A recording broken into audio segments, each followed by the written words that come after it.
মানুষ আসছে এবং মানুষ বলছে তুমি আসবে বলে। বিজেপি গতবার থেকে খারাপ করবে এমন কিছু ডেভেলপমেন্ট করেছিলাম, সেই ডেভেলপমেন্টটা মানুষ বুঝতে পারলো অনেক পরে। 10 বছরে গৌতম দেব আর 5 বছরে শিখা চ্যাটার্জি, পার্থক্যটা মানুষ আকাশ পাতাল সেটা বুঝছে। শুধু এআই ব্যবহার করে, শুধু মানুষকে ভুল বুঝিয়ে অনৈতিক ভাবে কোনো নির্বাচন জেতার চেষ্টা করো না। প্রতিপক্ষ নিয়ে আমি কথা কম খরচ করি। হঠাৎ করে নির্বাচনের সময় তুমি ভারতীয় জনতা পার্টিতে গেলে এবং ভারতীয় জনতা পার্টিতে গিয়ে যে গুয়েভারা ট্যাটু তোমার বুকে, সেটাকে কেন তুমি আড়াল করতে চাচ্ছ? এখানে তৃণমূলের ঝান্ডা উড়বে।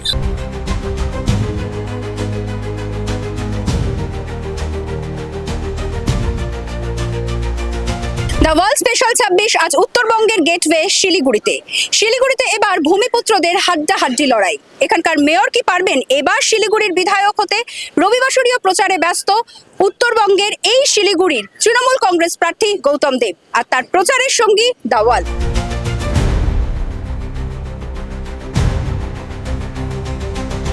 গৌতম দা, রবিবাসরীয় প্রচার একদম চলছে এবং দুপাশে মানুষ দাঁড়িয়ে আছে, একেবারে ডোর টু ডোর ক্যাম্পেন।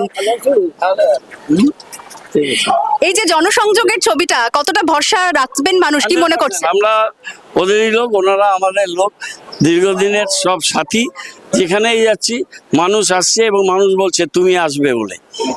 কতটা কনফিডেন্ট এবারের নির্বাচন নিয়ে? কারণ অনেকগুলো ফ্যাক্টর তো রয়েছে। সব ফ্যাক্টর উড়িয়ে দিয়ে হিউজ মার্জিন হয়, কোনো অসুবিধা নেই। কি বলছেন মানুষের কাছে গিয়ে? মানুষের কাছে বলছি যে আমি আপনাদের গৌতম এসছি, আপনার পাশের বাড়ির ছেলে, আপনার সাথী, আপনাদের সুখ দুঃখে আপনাদের পাশে দাঁড়ানোর মানুষ। আপনার নিজেদের সব আর কি বলবো, তো একদমই, মানে দুপাশে উপচে পড়া মানুষের ভিড় এবং সেই জনজোয়ারও আমরা দেখছি।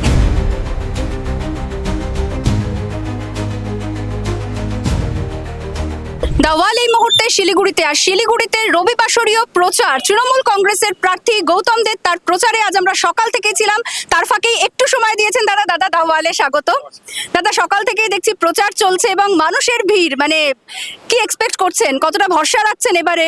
মানুষ আপনাদের ওপর কতটা ভরসা রাখবে? দারুণ লাগছে। শিলিগুড়ি আমার জন্মভূমি, 4 বার আমি পুরসভায় এখান থেকে জিতেছিলাম, বাড়ির লোকেরা জিতেছিল, ওরা কেউ পলিটিক্সে নেই, বৌদিও মারাও গেছে। এলো শিলিগুড়িতে ফিরে এসেছি, শিলিগুড়ির জন্মভূমি, এখানেই জন্মেছি আমি। এবং আমার যেটা মনে হচ্ছে শিলিগুড়ি মানুষ বলছে তুমি আসবে বলে, তারা অপেক্ষায় ছিল। অর্থাৎ 4 তারিখে জয়ের হাসি আপনি হাসতে চলেছেন, সেটা কনফিডেন্ট প্রথম থেকেই। এই যে বললেন শিলিগুড়ি মাতৃভূমি, আপনি ফিরতে চেয়েছিলেন, দলও আপনাকে প্রার্থী করেছে এবং মমতা বন্দ্যোপাধ্যায় তো একেবারে প্রথম দিনের সঙ্গী। এবারেও দেখলাম যখন এসছেন আপনাকে দরাজ সার্টিফিকেট দিয়েছেন। এই শিলিগুড়িতে যেখানে তৃণমূল কংগ্রেসের জন্মদাতা বলা হয় আপনাকে, আপনার হাত ধরেই প্রায় তৈরি বলা যায়। ডাবগ্রাম ফুলবাড়িতে যে হাঁটতে হয়েছিল, কোথাও কি সেই সময় একটু জনবিচ্ছিন্ন হয়ে পড়েছিলেন? অ্যাকচুয়ালি এত কাজের ফোকাসে ছিলাম, তাতে হয়তো টু সাম এক্সটেন্ট মানুষের সাথে কিছুটা দূরত্ব নিশ্চিতভাবেই তৈরি হয়েছিল। অনেক আত্মসমীক্ষা, আত্মবিশ্লেষণ আমি করেছি, আর এমন কিছু ডেভেলপমেন্ট করেছিলাম, সেই ডেভেলপমেন্টটা মানুষ বুঝতে পারলো অনেক পরে। সঙ্গে সঙ্গে সেই ডেভেলপমেন্টটা গ্রাউন্ডেড খালি করা নয়, গ্রাউন্ডেড করে মানুষের কাছে পৌঁছানোর এই যে একটা স্প্যান থাকে না, সেই স্প্যানটা আমরা নিয়ে যেতে পারিনি আমার মনে হয়েছে। এখন মানুষ ওখানে খুব আফসোস করে, তারা বলে। এবং রঞ্জনের অনেক সুবিধে হচ্ছে যে 10 বছরে গৌতম দেব আর 5 বছরে শিখা চ্যাটার্জি, এই পার্থক্যটা মানুষ আকাশ পাতাল সেটা বুঝছে। সেই জন্য ওখানে এখন খুব বেশি আমাদের ক্যান্ডিডেটকে ইলেকশন লড়তে হবে না, এবং ডাকগ্রাম ফুলবাড়ি ফিরে আসছে আমাদের হাতে। এটাও কিন্তু আমার একটা কি বলবো, নিজের কাজের প্রতি আস্থা এবং এটা কি বলবো, জব স্যাটিসফ্যাকশন বলতে পারেন। At the end of the day যেটা আমাদের হাত থেকে বেরিয়ে গেছিলো, সেটাকে ব্যাক করিয়ে দিদির কাছে ফিরিয়ে দিতে পারছি সেটা। আর এখানে সিটটা ছিনিয়ে দিদি চায় শিলিগুড়িতে তৃণমূল আসুক, আর দিদি চায় যে তার প্রথম দিনের সাথী সঙ্গী এবং দিদি স্নেহের সে সামনের দিকে থাকুক, সেটাও আমি করতে চাই। গৌতম দা, কখনো কি মনে হয়েছে যে আমরা দেখেছি উত্তরবঙ্গ উন্নয়ন মন্ত্রী হিসাবে আপনাকে, তারপরে কাউন্সিলর এবং দলের মেয়রও করেছে, একদমই তাই। কেরিয়ার গ্রাফ কখনো মনে হয়েছে নিচের দিকে নেমেছে? দেখুন, জীবনটাই তো এই ওঠানামার মধ্যে দিয়ে যায়। পশ্চিমবঙ্গে আপনি খুব কম রাজনীতিবিদ পাবেন, নিজের কথা বলা উচিত না, যে ছাত্র যুব পার্টি 3টে জেলা সামলেছে, 14 বছর তৃণমূলের জেলা সভাপতি ছিলাম। দিদি আমাকে 8টা জেলার 2001-এ কোর কমিটির চেয়ারম্যান করেছিলেন। তারপর 3টে জেলা কোর কমিটির চেয়ারম্যান ছিলাম। এখনও এআইটিসির ন্যাশনাল ওয়ার্কিং কমিটির আমি একজন সদস্য, এবং আমি উত্তরবঙ্গ উন্নয়ন, এসজেডিএ চেয়ারম্যান, এনবিএসটিসি, অনেক কিছু। তারপরে পর্যটন, একটা অন্য জায়গাতে কাজ করা। হেরে যাওয়ার পরে দিদি শপথ নেওয়ার আগে আমাকে নমিনেটেড করে দিয়েছিলেন বোর্ডের চেয়ারম্যান হিসেবে, এবং সমস্ত নিয়ম, সমস্ত প্রেসিডেন্স ভেঙে দিয়ে জাস্ট রেজাল্ট কয়েকটা বেরোচ্ছিল। জিজ্ঞেস করা হচ্ছিল সল্টলেকের সব্যসাচী না কৃষ্ণা মেয়র। দিদি বললেন ওখানে পার্টি ঠিক করবে, আমাদের তাই করে, কিন্তু শিলিগুড়িতে বলতে পারি শিলিগুড়ি মেয়র হচ্ছে গৌতম দেব। এই যে এটা একটা বড় ব্যাপার। তবে গ্রাফের তো কিছু ওঠানামা আছে। এসআইআর নিঃসন্দেহে এবারের নির্বাচনে তো একটা বড় ফ্যাক্টর। আপনারা বরাবর অভিযোগ করেছেন যে বিজেপি ধর্মের রাজনীতি করে। উন্নয়নের প্রসঙ্গ আপনি বারবার তুলছেন। কি মনে হয় শিলিগুড়ির মানুষ ধর্ম না উন্নয়ন কিসের ভিত্তিতে ভোট দেবে? না, শিলিগুড়ির মানুষ নো ডাউট ভোটটা দিচ্ছে উন্নয়নের সপক্ষে। আর ধর্মের যে ব্যাপারটা আসছে, ধর্ম যে ধারণ করে আর আচার আচরণে নিজেকে ধার্মিক প্রচার করতে হয়। আমি একটা আধ্যাত্মিক পরিবার থেকে আমার এখানে আসা। আমাদের বাড়িতে সেই পরিবেশ পরিস্থিতি আছে, সেই অ্যাম্বিয়েন্স আছে। সেটা নিয়ে আমি কোনোদিন রাস্তায় যাইনি, সেটা আমার অন্তরের উপলব্ধির ব্যাপার। কিন্তু যখন এত চড়াসুরে সেটাকে ব্যবহৃত হতে দেখেছি, তখন নিজেও রাস্তায় নেমে একদমই রামনবমীর দিন গেরুয়া পাগড়ি পরে, সেটাও কি ভোটের কথা মাথায় রেখে নাকি একেবারে অন্তরের ইচ্ছে থেকে? অন্তরের ইচ্ছে। সেদিন 10 কিলোমিটার অত আওয়াজটা উঠেছিল, হয়তো ভিতরে আছে, কিন্তু আমি ওদের দেখাতে চেয়েছি ধর্ম হচ্ছে মানুষের ধারণ করা জিনিস, সেটা রাজনীতিতে ব্যবহার করা জিনিস না। তাহলে আমরাও উঁচু স্বরে এটা বলতে পারি। কিন্তু তুমি তোমার পারফরমেন্সের রিপোর্ট কার্ড নিয়ে এসো, তোমার আগামী দিনের রোড ম্যাপ বলো, মানুষের বিশ্বাসের জায়গায় পৌঁছাও। শুধু এআই ব্যবহার করে, শুধু মানুষকে ভুল বুঝিয়ে আর অনৈতিকভাবে কোনো নির্বাচন জেতার চেষ্টা করো না, যেটা এসআইআর এর ক্ষেত্রে হয়েছে। শিলিগুড়িতে যেভাবে আমরা দেখছি যে এই উন্নয়নের প্রসঙ্গ বারবার আপনি তুলছেন, উঠে আসছে, এবারে ভূমিপুত্রদের লড়াই, কি বলবেন আপনার প্রতিপক্ষকে? আমি প্রতিপক্ষ নিয়ে আমি কথা কম খরচ করি। আমাদের জুনিয়র ছেলেরা আছে, তাদেরকে বলেছি যে তার সম্পর্কে কথা বলতে। আমি শুধু তাকে বলেছি যে তোমার চৈতন্যদয় হোক, তোমার শুভবুদ্ধি হোক, তুমি খালি বলো 6 বছর তুমি এমআইসি ছিলে, এমআইসি থেকে তুমি স্বাস্থ্য, ক্রিয়া এবং শিক্ষা, এই 3টে দপ্তর 6 বছর অশোকবাবুর নাম্বার 2 তুমি ছিলে।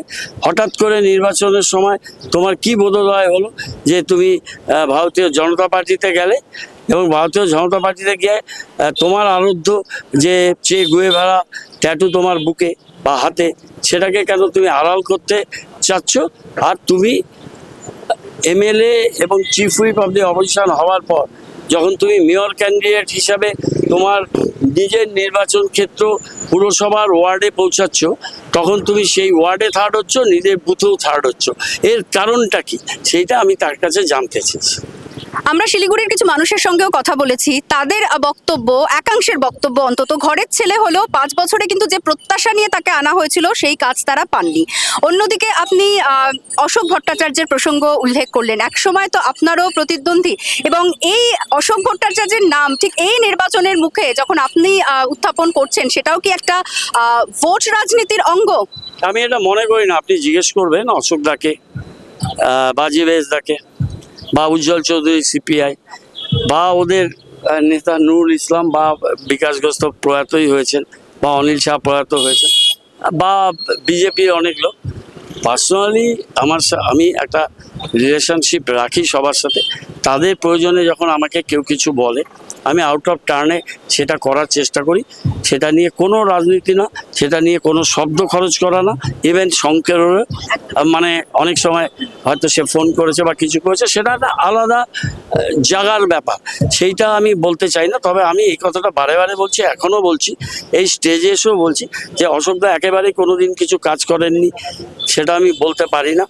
তা নাহলে অশোকদা হেরে গিয়ে আবার 15তে পুরসভায় কামব্যাক করে 16তে অ্যাসেম্বলিতে ফিরে আসতে পারতেন না। অশোকদা করেছেন অনেক কিছু, কিন্তু অশোকদার সঙ্গে যে জিনিসটা করেছে সেটা অশোকদাই বলেছেন, আমার বলা ঠিক না।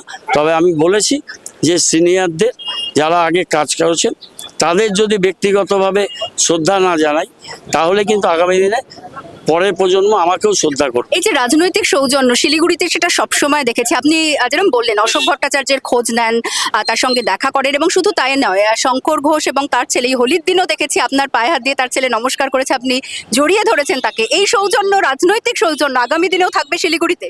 আমি তো রাখি। ওর ছেলে যখন খুব অসুস্থ আমাকে ফোন করলো, অ্যাপেল হয়েছিল, আমি সেদিন কলকাতা যাচ্ছিলাম, আমি তো ফ্লাইট থেকে ডাইরেক্ট এয়ারপোর্ট থেকে নেমে ওকে দেখলাম। আমি কোনো সংবাদ মাধ্যমে বলিনি, আজকে বললাম। এটা বলারও কারণ, যখন বাচ্চা ছেলে এখানে খুশামতো ডন বস্কোয় পড়ছে, অস্তি উইপ্রোয়ে আছে, কেন যাব না?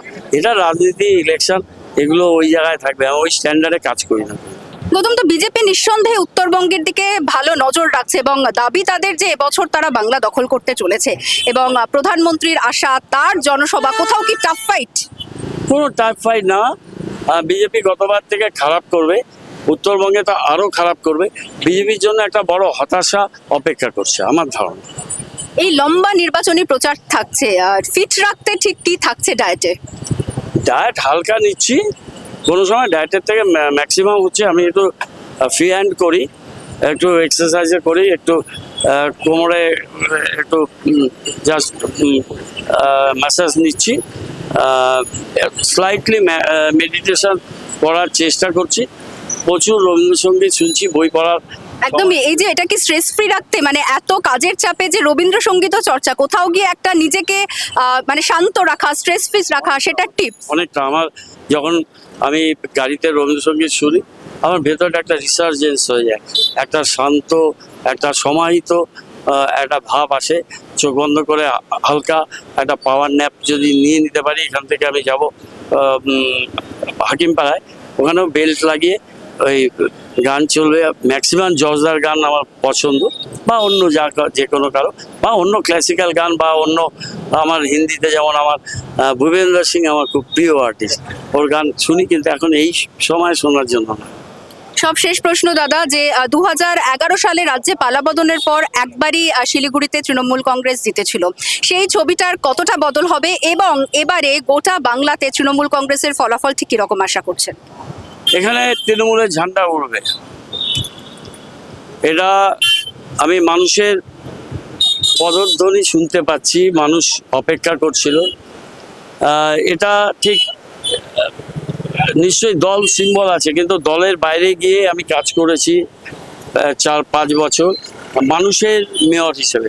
আমি মানুষকে বলেছি যে আমি শিলিগুড়ি বিধায়ক হতে চাই, দলের বিধায়ক হিসাবে আমি আপনাদের কাছে আসিনি, কারণ দলমত নির্বিশেষে আপনারা ভোট দিন, রেজাল্ট খুব ভালো হবে।